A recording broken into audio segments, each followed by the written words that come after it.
दोस्तों आज की वीडियो का टॉपिक है वोल्टेज क्या होता है और करंट क्या होता है और दोस्तों इन दोनों में क्या अंतर होता है। दोस्तों आज की वीडियो में आज आपका सारा डाउट क्लियर कर दूंगा। दोस्तों बिना देर किए वीडियो शुरू कर लेते हैं। दोस्तों जो वोल्टेज होता है आपने इसका एक नाम और सुना होगा, टेंशन इलेक्ट्रिक पोटेंशियल डिफरेंस। आप इंडस्ट्रीज में वर्क करते हो तो ये नाम आपने जरूर सुना होगा।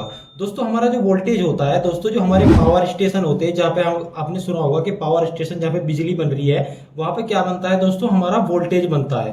दोस्तों सिर्फ वहां पे क्या होता है, वोल्टेज बनता है। तो दोस्तों हमारा करंट कहाँ पे बनता है, दोस्तों ये भी मैं अभी आपको बताऊंगा कि करंट क्या होता है और वोल्टेज क्या होता है। तो आपको इससे पता लग जाएगा कि वोल्टेज बनता है और करंट कहाँ बनता है।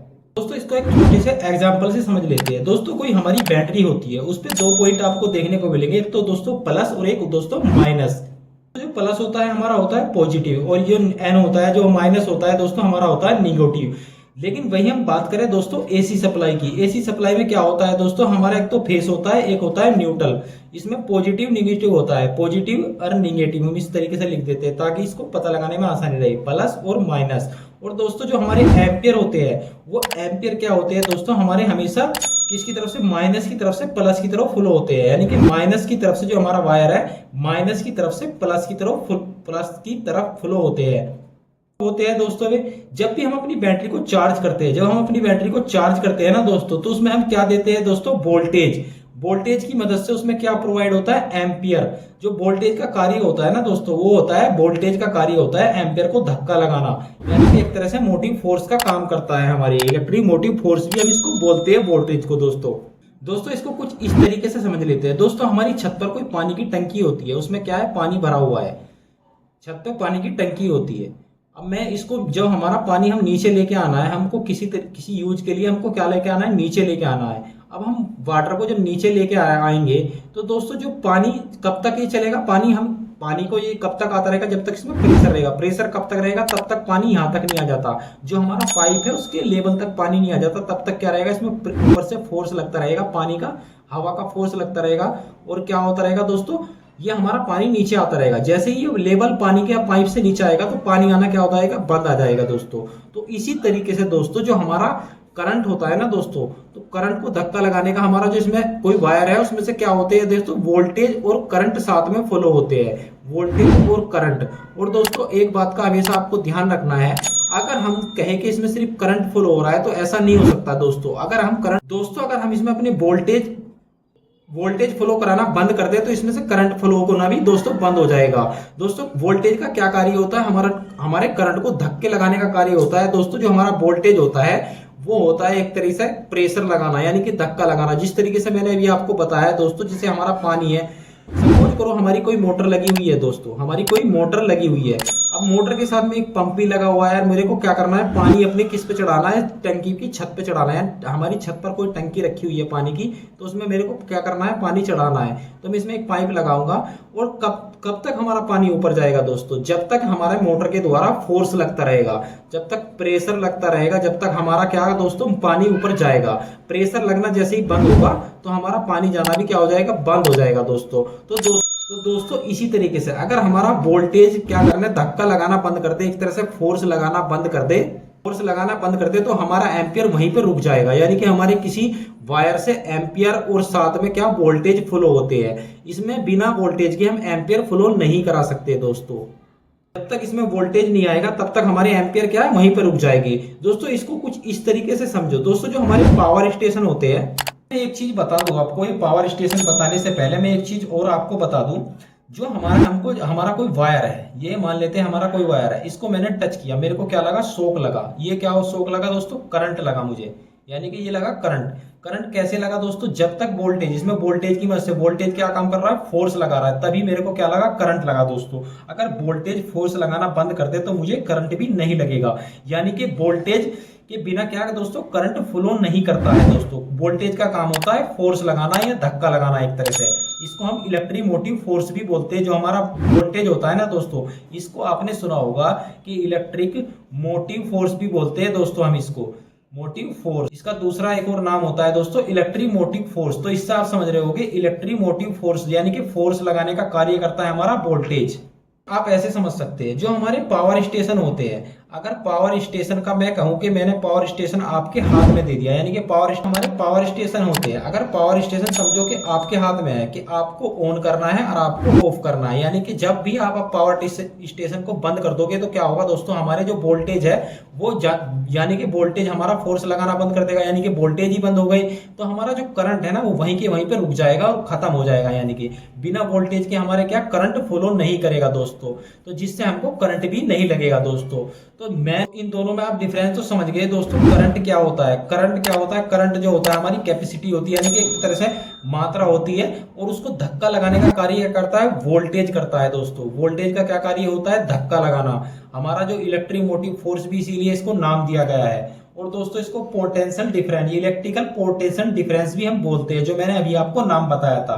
तो दोस्तों करंट जो होता है हमारा, करंट होता है जो हमारा वायर होता है, कोई वायर हो गया दोस्तों, वायर के अंदर कितने इलेक्ट्रिकल चार्ज फ्लो हो रहे हैं वो होता है हमारा करंट। और चार्ज को फ्लो कौन करा रहा है, हमारे इलेक्ट्रिक चार्ज को वो वोल्टेज फ्लो करा रहा है, यानी कि वोल्टेज के बिना हमारे इलेक्ट्रिक चार्ज नहीं फ्लो होंगे, वे एक जगह रुक जाएंगे अपने एक जगह। यानी कि करंट क्या होता है दोस्तों, वायर के अंदर कितने इलेक्ट्रिक चार्ज फ्लो हो रहे हैं वो होता है दोस्तों करंट।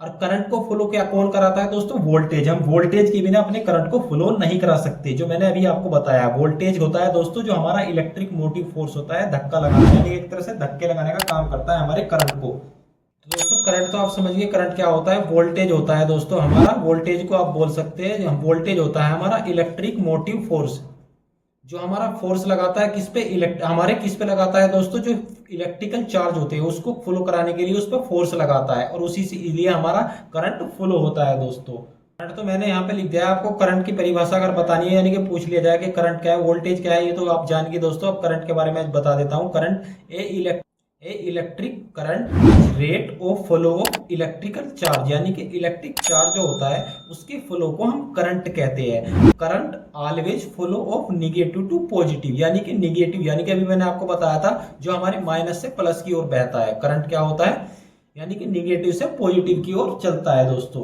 दोस्तों इसका एसआई मात्रक क्या होता है, एसआई यूनिट बोल सकते हैं दोस्तों इसको हम। एसआई यूनिट होती है हमारी एम्पियर। जो हमारा करंट होता है वो हम किस में नापते हैं दोस्तों, एम्पियर में नापते हैं।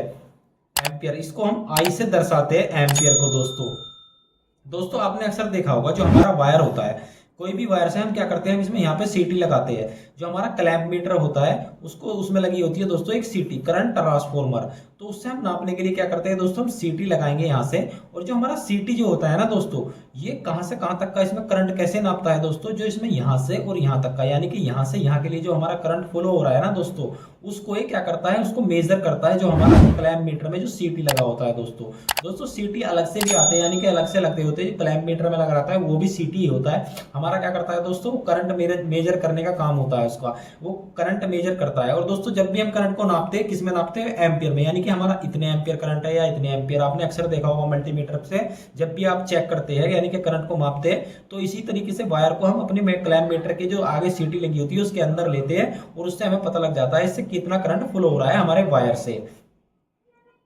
तो दोस्तों ये भी समझ गए आप करंट क्या होता है और करंट को नापते कैसे, और इसका एसआई मात्रक यानी कि एसआई यूनिट, जिस चीज में हम इसको नापते हैं, जिस तरीके से हम सपोज करो हम सेब लेने जा रहे हैं, कोई खाने की चीज लेने जा रहे हैं, तो उसको किस में नापते हैं, किलोग्राम में, यानी कि केजी, कितने केजी ग्राम में नापेंगे या किलोग्राम में नापेंगे। इसी तरीके से दोस्तों जो हमारी इलेक्ट्रिसिटी होती है उसको नापने की भी इकाई होती है। अगर हम एम्पियर में नाप रहे हैं तो एम्पियर में क्या होता है दोस्तों, आई डू नोट, यानी कि आई से हम इसको दर्शाते हैं, एम्पियर में नापेंगे या मिली एम्पियर में अपनी इलेक्ट्रिसिटी को नापते हैं दोस्तों। और दोस्तों आपने अक्सर एक चीज और आपको बता दूं, आपने अक्सर सुना होगा एक नाम अक्सर सुना होगा, जो भी इलेक्ट्रिसिटी की काम करता है, चाहे इंडस्ट्रीज में काम करता हो या कोई भी इलेक्ट्रिसिटी का काम करता हो, ये पावर कि पावर क्या होती है दोस्तों। जो पावर होती है ना वो हमारा क्या होता है, एम्पियर हो गया इनटू वोल्टेज, तो उसी को हम क्या कहते हैं दोस्तों, पावर बोलते हैं दोस्तों। इसको हम पावर को किस तरीके से कैलकुलेट करते हैं, अगर हमारी डीसी पावर है तो हम इस तरीके से कैलकुलेट करेंगे दोस्तों। हमारा एम्पियर मान लेते हैं, हमारा डीसी पावर है तो हमारा 1 एम्पियर है, इनटू हम यहाँ पे वोल्टेज रख देंगे कि हमारे कितने 220 वोल्टेज है, जितनी भी वोल्टेज है, तो हमारी पावर आ गई 220 दोस्तों। 220 हमारी क्या आ गई दोस्तों, पावर आ गई हमारी 220 पावर आ गई। अगर डीसी की बात करें, डीसी को नापने का यानी कि फॉर्मूला था डीसी पावर को, ये पावर आपने अगर देखा होगा तो उसको एम्पियर इंटू वोल्टेज कर देना है। वही हम एसी की बात करें दोस्तों, एसी सिंगल फेज की, एसी सिंगल फेज सप्लाई की, तो उसमें क्या करेंगे हम, इसमें एक तो एम्पियर हो जाएगा, एम्पियर इंटू वोल्टेज हो जाएगा। आई से मैंने यहाँ पे ए लिखा था लेकिन इसको हम आई से दर्शाते हैं हमेशा एम्पियर को, आई होता है इसका मात्रक, जो मैंने अभी एसआई यूनिट बताई थी। एम्पियर इंटू वोल्टेज इंटू हमारा एक आ जाता है दोस्तों पावर फैक्टर। दोस्तों अगर पावर फैक्टर के बारे में आप डिटेल्स में जानना चाहते हैं या पावर फैक्टर के बारे में आपको नहीं मालूम है तो इसके लिए मैंने ऑलरेडी वीडियो बना रखी है। मैं इस वीडियो के एंड में उस वीडियो को लगा दूंगा, आप वहां से देख सकते हो। चाहे तो हमारी इस वीडियो के मतलब डिस्क्रिप्शन में भी लिंक है, आप वहां पे जाके भी देख सकते हो। और चाहे तो दोस्तों हमारे चैनल को एक बार विजिट कर सकते हो, वहां पे मैंने पावर फैक्टर को डिटेल्स में मतलब डिटेल्स में बताया है इसको अच्छे से कि पावर फैक्टर क्या होता है, ये कम क्यों होता है या ज्यादा क्यों होता है, या इसको मेंटेन कैसे किया जाता है दोस्तों। तो आते हैं इस वीडियो पे। तो दोस्तों आपको जब भी एसी सप्लाई सिंगल फेज को आपको निकालनी हो पावर, तो हमारा क्या करेंगे हम, ampere voltage into power factor. और वही बात करें दोस्तों अगर थ्री फेज के निकालनी हो हमको, तो उसमें एक चीज और, पावर निकालने के लिए फॉर्मूला बता रहा हूँ। पावर होती है दोस्तों वाट, पावर जो होती है वाट होती है। तो यहाँ पे पावर की जगह डब्ल्यू लिख लेते हैं हम। इसके लिए इस तरीके से होता है, तो डब्ल्यू बराबर, यानी कि डब्ल्यू का मतलब हो गया पावर, यानी कि वाट। हमेशा जो पावर होती है वो वाट में होती है। तो अगर थ्री फेज के लिए जो फॉर्मूला होता है वो होता है एम्पियर इंटू वोल्टेज इंटू हमारा हो जाएगा अंडर रूट थ्री। दोस्तों आपको हमेशा ध्यान रखना है जब भी आप थ्री फेज सप्लाई का कैलकुलेशन करते हो तो उसमें अंडर रूट थ्री जरूर रखते हैं। और दोस्तों यहाँ पे आ जाएगा हमारा पावर फैक्टर। तो कुछ इस तरीके से हम थ्री फेज सप्लाई को कैलकुलेट करते हैं। दोस्तों अगर आप ये फॉर्मूला जानना चाहते हैं, वाट निकालना या एम्पियर निकालना या वोल्टेज निकालना या पावर फैक्टर निकालना, तो इस पे ऊपर हमने ऑलरेडी वीडियो बना रखी है, आप हमारे चैनल पर जाकर देख सकते हैं। चाहे तो आप मैं इसमें एक प्ले लिस्ट लगा दूंगा, आई बटन जो है यहाँ पे एक प्ले लिस्ट लगा दूंगा, यहाँ पे आप क्लिक करके देख सकते हो इसके बारे में डिटेल्स वीडियो। तो आई होप दोस्तों आज की वीडियो से कुछ आपको अच्छी जानकारी मिली होगी। अगर वीडियो आपको अच्छा लगा हो तो वीडियो को लाइक कर दीजिए। अगर आप हमारे चैनल पर नए हो तो चैनल को सब्सक्राइब करके बेल आइकन प्रेस कर लीजिए ताकि हमारी आने वाली वीडियो की नोटिफिकेशन आप लोगों को मिलती रहे। तो आज की वीडियो में धन्यवाद दोस्तों, मिलते हैं अगली वीडियो में।